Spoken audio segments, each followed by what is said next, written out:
Hi, this week I want to pick up on our conversation on values and behaviours. And last week I asked you the question of which of those comes first.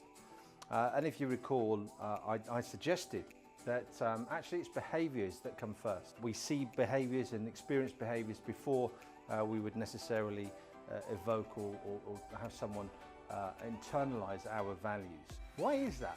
And it boils down to what I want to talk about today. I want to talk about today is the Identity Iceberg.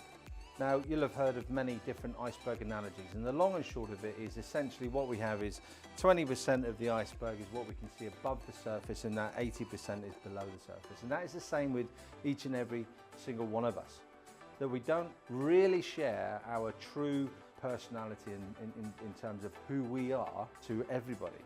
So let's look at this in the business context. So your team, your employees, and what the impact is with them in terms of the identity iceberg. So day to day, what you see are the actions, the decisions, and the behaviors that your team and your employees make.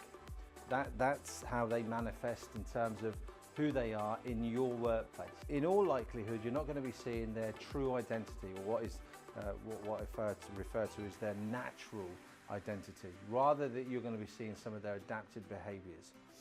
Now, below the surface are a myriad of elements, so we can talk about skills, their personal beliefs, interestingly the values and their identity, who they actually are, their true identity, are all subsurface. And now the reason that they're subsurface is essentially because we don't know whether or not it's a safe environment to be our true selves. I think today when we look at social media, you can find that there is a myriad of almost dual personalities out there.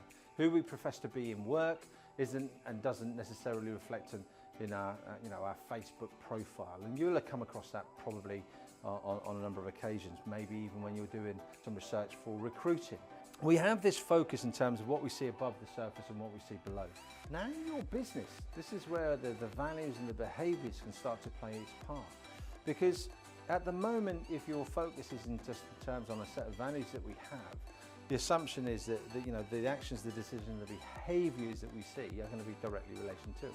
Now, in the course of time, we can certainly achieve that. But when we start to focus on the environment of the business, what we start to do is to promote a greater sense of our belonging below the surface and what we can bring above the surface.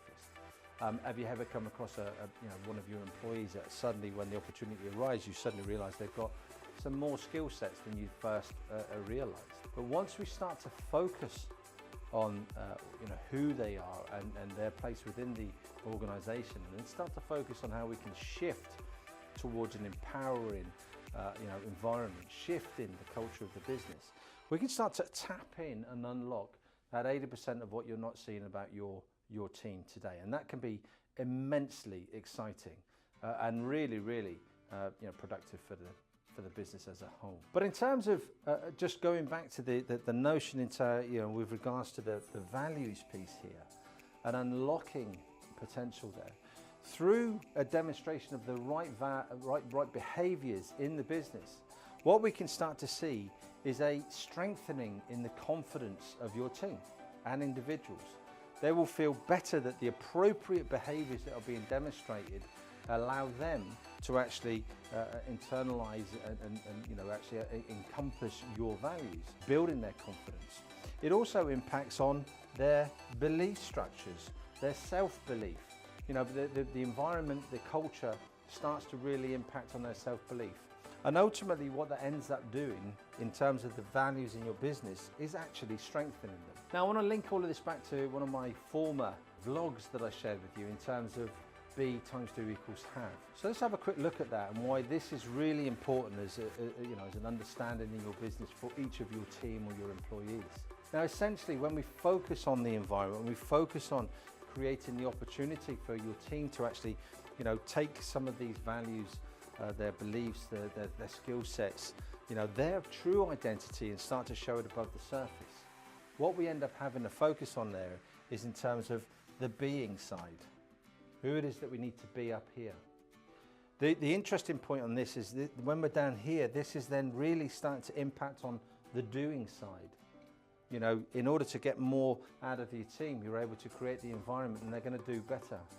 And interestingly, what we get at the top, funnily enough up here, is when we start to really focus on the having, the results, increasing the performance in your team. And you can do that by unlocking the potential in each and every one of your team members, each and every one of your employees. Identity Iceberg. Don't just assume that what you see on a day-to-day is in fact everything they have to offer. There's 80% of them below the surface that currently you probably aren't really aware of. And that's a real interesting challenge.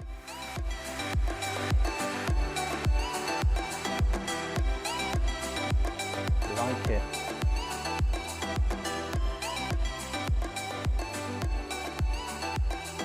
Hey, share it.